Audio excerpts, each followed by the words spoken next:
Harley Quinn Crazy Coaster at California's Six Flags Discovery Kingdom. This ride was once highly anticipated by the amusement industry. However, after just 1 year of operation, it would close down for good, being one of the shortest-lived Six Flags coasters of all time. But how did this concept fail? Let's find out today on Theme Park Crazy.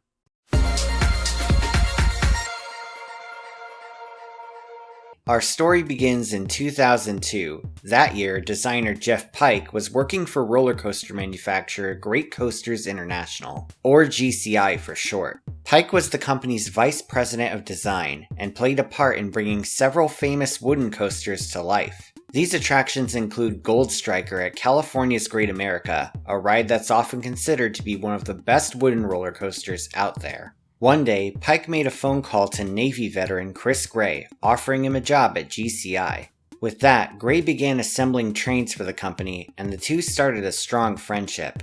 After a while, they would start an internship program within the company. Through this program, they would hire and befriend Evan Solier, who would soon become one of the company's lead engineers. The trio would end up working on several prominent coasters, but bigger plans were on the horizon. Over the years, they would discuss a variety of different ride ideas, including steel coaster and flat ride concepts. However, with GCI focusing on wooden coasters, there wasn't enough time for their other ride ideas. So after working on China's Python and Bamboo Forest, the three of them, along with their newest partner Bill Wydra, started making new plans. These plans would come into fruition in July 2014 with the creation of Skyline Attractions. This new company would serve as the canvas to bring the four's ideas into reality. Their ambition was obvious with the company's first project, the Strike You Up. This flat ride combines a high striker carnival game and an amusement ride. The attraction was mainly designed for family entertainment centers, or FECs for short. Passengers would board seats attached to a tower. Park guests would then use a mallet to send the seats up the tower. Just like with the game, the harder they hit, the higher the seats go. The ride would receive widespread acclaim in the industry, and it was awarded second place for Best New FEC Product at the 2015 IAAPA Expo. But this wasn't their only family attraction. The company would also debut other small family rides like the Spin You Win and the Crazy Couch. Despite the innovation though, company officials wanted to take things further. These small projects took a lot of effort to sell. Gray would recall Pike saying, quote, "Why are we building these kiddie rides? They're cool, but they take just as much effort to sell as it does a $2 million coaster. Let's just make the $2 million coaster." So with that, it was official. Skyline was going to build a roller coaster. During their time at GCI, the Skyline crew would receive requests for wooden coasters under $2 million.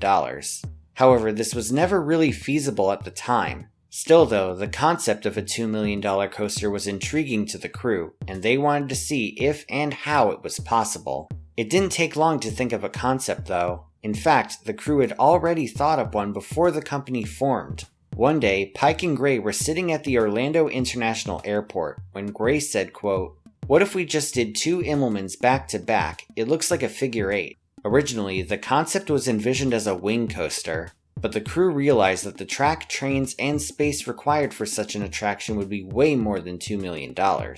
At the time, the idea was shelved, but with the company looking for a coaster design, the concept was resurrected in 2016. That year, one of Skyline's interns would create a 3D rendering of the project.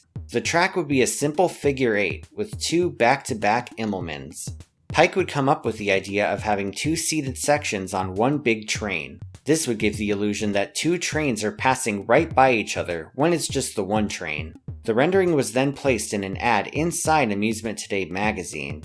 This ad would catch the attention of amusement park chain Six Flags, who would set up a meeting with Skyline at that year's IAAPA Expo. It was at this expo that the concept would make its official debut to the industry. Its name was the Skywarp. The ride would consist of the aforementioned figure eight shaped layout and the divided single train. This would allow for not only a spectacular flyby effect, but it would increase capacity as well. In order to keep costs low, a drive tire system would be used to propel the train along the track. However, a magnetic launch was listed as an available option as well. In a press release, Skyline officials declared, quote, "Skywarp has everything that operators of all sizes desire. Big impact, big thrills, big visibility, and big capacity with a small footprint and a small price. Although Six Flags was interested in the concept, they wanted to wait a while before deciding whether or not to purchase it. The company wanted to see how the design progressed before making such a big decision. As Skyline awaited Six Flags' choice, they would continue to work on the model in their workshop. The company would rigorously test the seat and restraint design, building prototypes of each that could be tried out by Six Flags officials. For the track, the company decided to work with American manufacturer Rocky Mountain Construction. Skyline officials were interested in the monorail-style track, since it would be much more simple to construct. According to Skyline, when asked if his company would do the track, RMC founder Fred Grubb said, quote, "Hell yeah, I'll do it." In 2017, Six Flags had made their decision. They would purchase the world's first Skywarp. In July of that year, Skyline would announce the sale, but it would be a month before the public knew who bought it. Later in August, the ride's location would be confirmed: Six Flags Discovery Kingdom in Vallejo, California. It would be named Harley Quinn Crazy Coaster, based on the world-famous DC Comics character of the same name. It was to receive a black and red color scheme, and be installed right across the path from the park's Joker roller coaster. The propulsion would use the drive tire system, as the optional magnetic system would have been a quarter of the ride's cost. Though whether or not it's a roller coaster is still debated, since it doesn't seem to use that much gravity. Skyline would reveal the train design at the 2017 IAAPA Expo, giving industry insiders a good idea of what the seats would be like. Moreover, they would announce two more compact coaster designs, the Horizon and the Eclipse. The Horizon would also feature a figure-8 style layout, with a corkscrew and an airtime hill at the center. The Eclipse, however, would be much larger, standing at a proposed 100 feet tall. By then, the hype of Skyline was undeniable, and enthusiasts were excited for its first major attraction. Vertical construction would begin in April 2018, with an opening date set for June 17th that year. However, it was later announced that the opening would be delayed 1 week to June 24th. Unfortunately, it still would not open on that date. Supposedly, this was due to a number of technical issues with the prototype model. After all, nothing like this had ever been built before, so at the time, it wasn't that surprising to see something like this have issues. So maintenance got to work on the attraction, hoping to have it ready as soon as possible. And after weeks of testing, the ride would finally open to the public on August 8th, 2018. On that day, coaster fans flocked to the attraction to see how it rode. Unfortunately, to say the ride was underwhelming would be a complete understatement. Almost immediately, the ride was wildly lambasted by parkgoers. According to several rider testimonies, the main problem with the attraction was its immense discomfort. Many considered the restraints to be bulky, hard, and awkward. Even worse, the ride was said to be extremely rough, with passengers' heads knocking side to side on the restraints. Beyond that, the attraction was criticized for its loudness, which many agreed was annoying.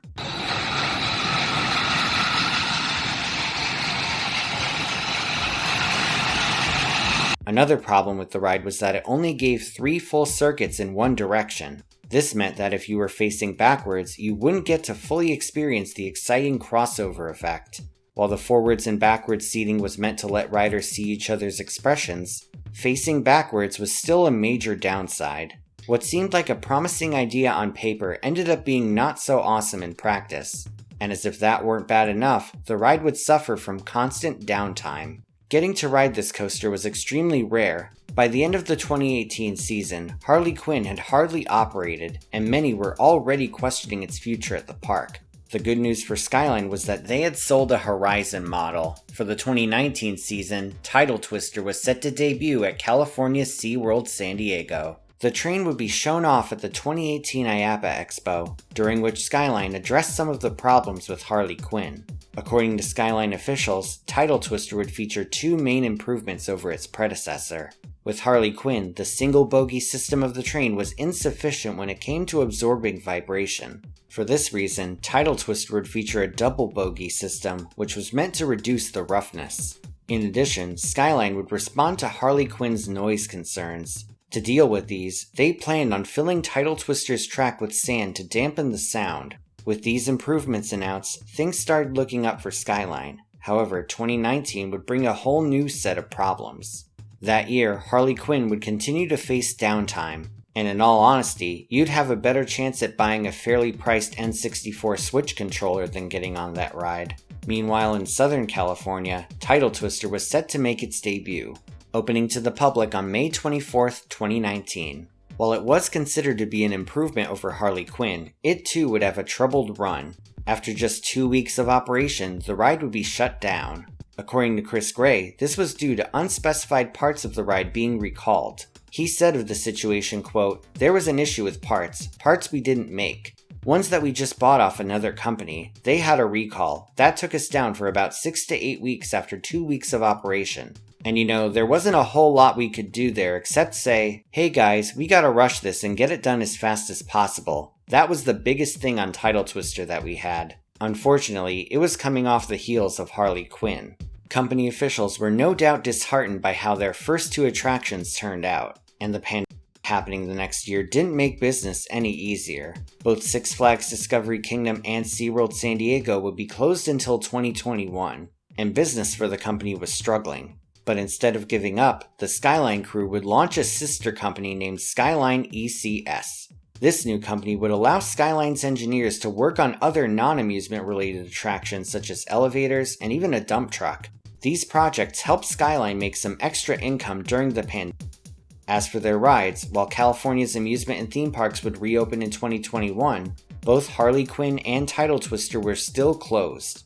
At first, it seemed like this was due to staffing issues and a limited operating schedule. However, Tidal Twister remains standing but not operating to this day.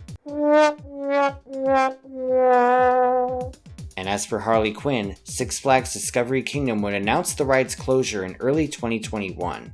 This announcement would be made not in a press release, but in response to a Facebook comment. Yes, a Facebook comment. The ride was soon completely demolished, and all that remains of it is a big pile of dirt. Its fate was sealed that quickly.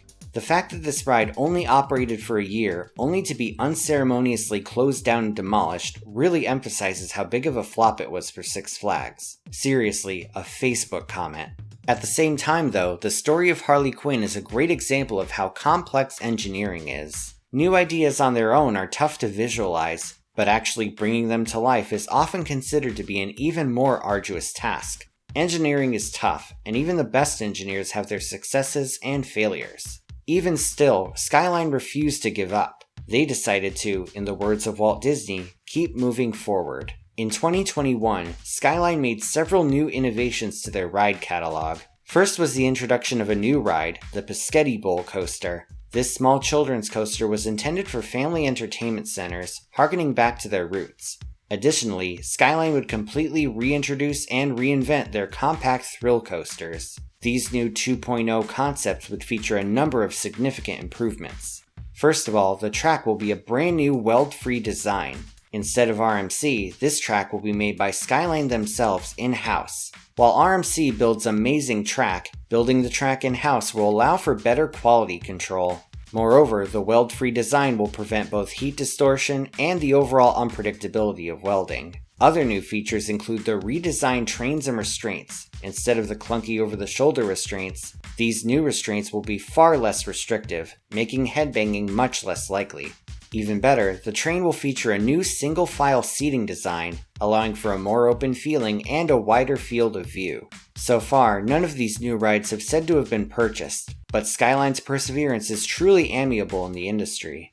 Company officials look back on Harley Quinn not as a failure, but as a learning experience. Though it may have been criticized, it takes a lot to bring an idea from paper to reality, and in that regard, you've got to give them credit. And now, once again, it's time for the comment shoutout program. This is where I take 3 random comments from my previous video and read them out loud. If you want to see your comment in my video, feel free to comment down below and it may be selected. Just know though that no inflammatory comments will be chosen. Anyway, YouTube user Riku Kingdom Heart says, quote, "Never ceases to amaze me how strange some of these are. Gotta love you discovering and sharing these strange, weird, but interesting rides." YouTube user Hong Kong Battle Godzilla 27 says, quote, "It's crazy how some of the smallest rides can pack a huge punch. The Macumba looks insane in terms of ejector airtime. Same with Maverick at Cedar Point. That is so small, but psychopathically intense. I think little rides are my type, and I think I would love Macumba." And YouTube user Elizabeth Wingardium Levy Coaster says, quote, "Ah, Time Machine. They have changed the ride cycle so it's less extreme, but it's still intense." If you want to see your words in my next video, leave a comment down below and it may be selected. Thank you all so much, and if you want to support me on Patreon, you can do so once again at the link in the description. Thanks for watching, everyone. Feel free to like, share, and subscribe. You can follow me on social media on Twitter, Instagram, and Facebook, or you can check out my website at themeparkcrazy.com. This is Theme Park Crazy, and I'll see you all next time.